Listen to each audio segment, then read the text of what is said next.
여호와는 나의 목자시니 내게 부족함이 없으리로다. 그가 나를 푸른 풀밭에 누이시며 쉴 만한 물가로 인도하시는도다. 내 영혼을 소생시키시고 자기 이름을 위하여 의의 길로 인도하시는도다. 내가 사망의 음침한 골짜기로 다닐지라도 해를 두려워하지 않을 것은 주께서 나와 함께 하심이라. 주의 지팡이와 막대기가 나를 안위하시나이다. 주께서 내 원수의 목전에서 내게 상을 차려주시고 기름을 내 머리에 부으셨으니 내 잔이 넘치나이다. 내 평생의 선하심과 인자하심이 반드시 나를 따르리니 내가 여호와의 집에 영원히 살리로다.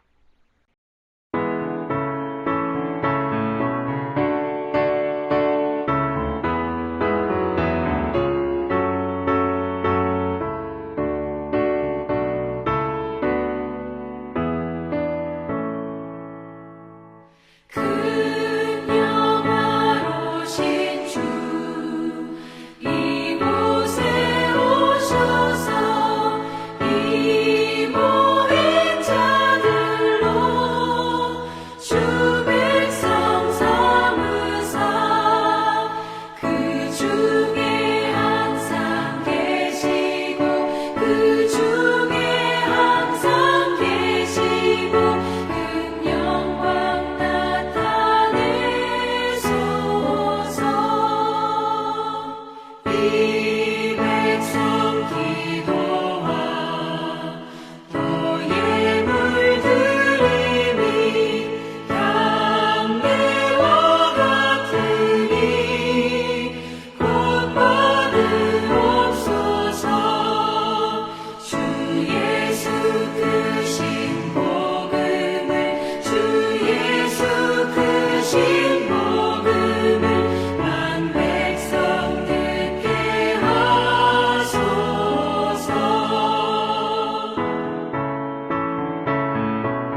사도행전 9장 32절부터 살펴보도록 하겠습니다. 32절부터 43절에는 베드로의 순회 전도가 기록되어 있습니다. 32절을 보시면 베드로는 눕다라는 곳에서 전도합니다. 이 눕다는 예루살렘에서 서쪽으로 가면 지중해가 나오는데 그 지중해를 가기 전에 눕다라는 마을이 있습니다. 그리고 36절을 보면 그 눕다에서 좀 더 지중해 쪽으로 가다 보면 요빠라는 마을이 나옵니다. 그래서 베드로가 예루살렘에서 놋다로 그리고 놋다에서 요빠로 이렇게 지중해 해안 쪽으로 순회하면서 전도하는 모습을 볼 수 있습니다. 그리고 10장에는 이 놋다와 요빠 북쪽에 가이사랴라는 항구 도시가 있는데 거기까지 베드로가 전도를 가는 모습을 소개하고 있습니다. 사실 베드로가 처음 이렇게 순회 전도를 떠난 것은 유대인으로 예수님을 믿는 성도들을 위해 떠난 것입니다. 그러니까 우리가 앞에서 살펴봤던 것처럼 예루살렘 교회에 핍박이 입게 되면서 많은 기독교인들이 흩어졌는데 그때 베드로가 초대교회 대표로서 그 흩어진 성도들을 찾아다니면서 위로하고 권면하는, 또한 아직도 가르치기에 부족한 성도들에게 더 가르치기 위해서 순회 전도를 떠난 것입니다. 그런데 그렇게 순회 전도를 하는 중에 베드로가 한 가지 놀라운 사실을 목격하게 됩니다. 유대인뿐만 아니라 이방인에게도 복음이 전파되고 성령님이 임하시는 것을 발견하게 됩니다. 이로 인해 베드로는 복음이 자연스럽게 이방인에게 전파될 것을 깨닫게 됩니다. 그 내용을 우리가 살펴보도록 하겠습니다. 32절입니다. 그때의 베드로가 사방으로 두루 다니다가 룻다에 사는 성도들에게도 내려갔더니 이렇게 베드로는 흩어진 유대인으로 성도된 자들을 위해 사방으로 돌아다니며 위로하고 권면하며 하나님의 말씀을 가르치며 가다가 룻다까지 갔습니다.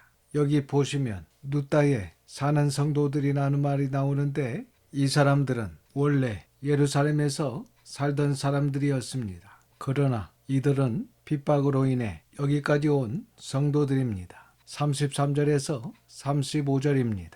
거기서 애니야라 하는 사람을 만나매 그가 중풍병으로 침상 위에 누운 지 8해라.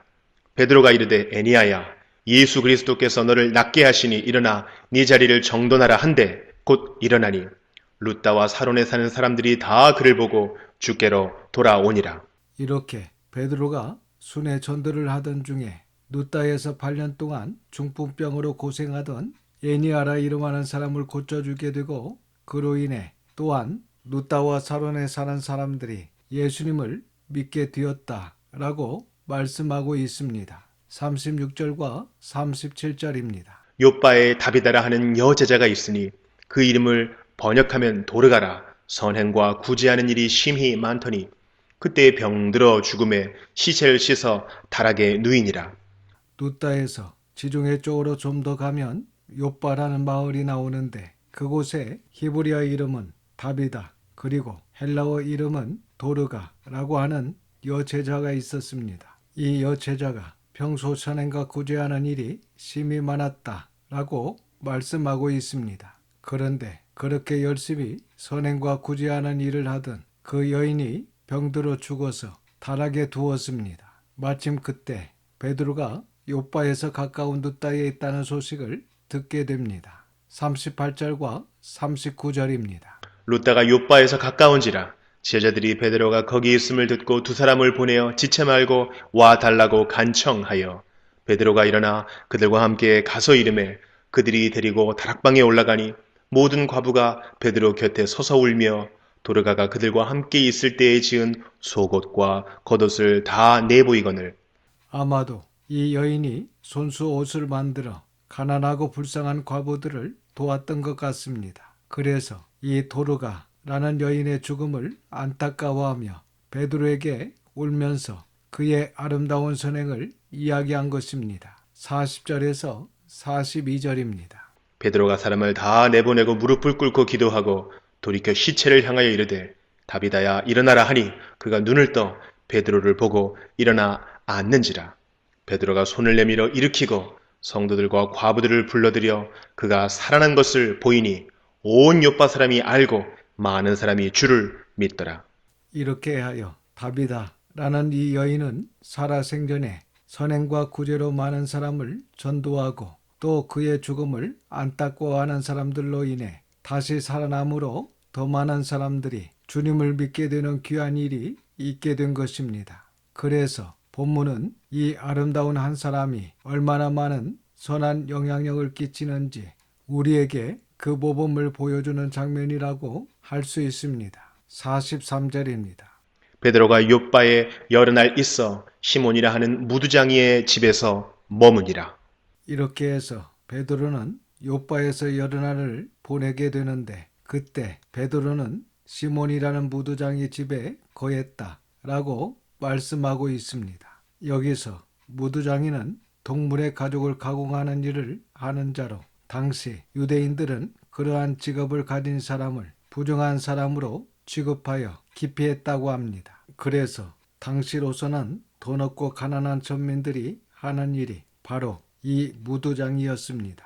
그런데 베드로는 모두가 천하게 여기고 기피하는 그 사람과 교제하며 심지어 그 집에 여러 날을 함께 지냈다라고 말씀하고 있습니다. 이것은 당시 선민의식으로 인한 유대인들의 배타적 우월감을 깨뜨리고 천민과 이방인에게도 병등하게 주의 은혜와 복음이 선포된다는 상징적 의미로 볼 수 있습니다. 왜냐하면 이 말씀 뒤에 10장을 보시면 이방인 고넬료의 이야기가 바로 이어지고 있기 때문입니다. 이제 우리 10장을 좀 더 보도록 하겠습니다. 10장에는 로마 군대 백부장인 고넬료와 그 가정의 복음이 전파되고 또한 성령님이 임하시는 장면이 나옵니다. 그러니까 앞에서 빌립 집사님을 통해 하나님의 은혜와 진리가 예루살렘에서 사마리아로 그리고 에디오피아 내시에 의해서 아프리카까지 퍼져나가는 것을 보았는데 오늘 본문은 그것을 넘어 이제 로마 군대 백부장과 그 가정을 통해 복음이 로마로 전파되는 그 과정이 기록된 중요한 말씀이라고 할 수 있습니다. 1절입니다. 가이사랴에 고넬료라 하는 사람이 있으니 이달리아 부대라 하는 군대의 백부장이라. 여기 고넬료는 사실 원래 이름이 고넬리우스입니다. 그리고 이달리아 부대는 당시 이탈리안으로 구성된 부대로 총독을 보호하기 위해 배치된 지원 부대로 보고 있습니다. 그래서 이 고넬료는 이탈리아인으로 구성된 부대의 백부장이었습니다. 2절입니다. 그가 경건하여 온 집안과 더불어 하나님을 경외하며 백성을 많이 구제하고 하나님께 항상 기도하더니. 이 백부장 고넬료가 경건한 사람이라고 소개하고 있는데 먼저 첫 번째는 그가 온 집과 더불어 하나님을 경외했다라고 말씀하고 있습니다. 그리고 두 번째는 백성을 많이 구제했다라고 말씀하고 있습니다. 세 번째는 하나님께 항상 기도하는 사람이었다라고 말씀하고 있습니다. 사도행전을 기록한 누가는 이 고넬료를 소개하면서 이러한 부분을 이야기하며 그는 이렇게 경건한 사람이었다는 것을 우리에게 강조하고 있습니다. 사실 당시 로마 군대 백부장이라고 하면 상당히 권위 있는 사람이라고 할 수 있습니다. 그런데 이 고넬료는 식민지 백성들이 섬기고 있는 하나님을 섬겼고 또한 식민지 백성들을 많이 구제하고 사랑했다는 것은 이분의 인품을 알 수 있습니다. 그리고 그는 하나님께 항상 기도했습니다. 그래서 누가는 그의 이러한 부분을 강조하며 그는 경건한 사람이었다라고 우리에게 이야기하고 있습니다. 그렇습니다. 신앙생활은 먼저 하나님을 경외하는 것입니다. 그리고 이곳을 사랑하고 구제하는 것입니다. 그리고 우리가 항상 자신을 돌아보며 하나님께 기도해야 하는 것입니다. 이것이 하나님 앞에 경건한 신앙인의 모습이라고 할 수 있습니다. 이 시간 저와 여러분도 이 고넬료와 같은 경건한 신앙인으로 살아갈 수 있기를 바랍니다. 3절입니다. 하루는 제9시쯤 되어 환상 중에 밝히 보매 하나님의 사자가 들어와 이르되 고넬료야 하니. 여기 제9시는 오후 3시를 말합니다. 그러니까 지금 이방인인 고넬료가 시간을 정해놓고 하나님께 기도하고 있었는데 그때 하나님의 전사가 고넬료에게 왔다는 것입니다. 4절입니다. 고넬료가 주목하여 보고 두려워 이르되 주여 무슨 일이니이까? 전사가 이르되 네 기도와 구제가 하나님 앞에 상달되어 기억하신 바가 되었으니 고넬료의 기도와 구제가 하나님께 상달되어 기억하신 바가 되었다라고 말씀하고 있습니다. 이 말씀은 고넬료의 기도와 구제가 하나님의 뜻과 일치가 되었다는 말씀이며 또한 고넬료가 하나님의 자녀로 인정되었다는 사실을 암시해 줍니다. 그러니까 지금 고넬료가 기독교인이 되기 이전에 이미 하나님으로부터 인정받았다는 것이고 또한 이방인인 고넬료가 하나님의 직접적인 개입을 통해 기독교인으로 개종되는 과정으로 볼 수 있습니다. 그래서 이방인에 대한 선교의 정당성이 그만큼 강화된 것으로 볼 수 있습니다. 이후에 11장을 보시면 베드로가 이 고넬료 집에 가서 말씀을 전한 것을 가지고 할례자들이 비난했다는 이런 이야기를 하는 것을 우리가 확인할 수 있습니다. 그리고 이 시간 고넬료처럼 우리의 기도와 구제가 하나님께 상달되고 기억하신 바가 될 수 있기를 주님의 이름으로 축원합니다. 5절과 6절입니다. 네가 지금 사람들을 욥바에 보내어 베드로라 하는 시몬을 청하라. 그는 무두장이 시몬의 집에 유숙하니 그 집은 해변에 있다 하더라. 이렇게 9장에서 베드로가 욥바 무두장이 시몬의 집에 여러 날 머물러 있었다라고 말씀했는데 이것은 바로 고넬료를 위한 하나님의 섭리가 있었다는 것을 우리에게 말씀하고 계신 것으로 볼 수 있습니다. 7절과 8절입니다. 마침 말하던 천사가 떠나매 고넬료가 집안 하인 둘과 부하 가운데 경건한 사람 하나를 불러 이 일을 다 이루고 욥바로 보내니라. 이렇게 기도 중에 천사의 말을 들은 고넬료가 베드로가 있는 욥바로 부하 중에 경건한 사람을 불러 보냅니다. 여기서 우리가 또 생각해 볼 수 있는 것은 하나님께서 하시는 일 가운데 성령님께서 친히 하시는 일이 있고 또한 이렇게 천사가 하는 일이 있고 그리고 베드로처럼 사람이 하는 일이 있다는 것입니다. 그래서 당시 베드로가 했던 것처럼 그 일을 우리가 해야 합니다. 누구에게든 가서 하나님의 말씀을 전하고 가르쳐야 합니다. 이것이 우리의 사명입니다.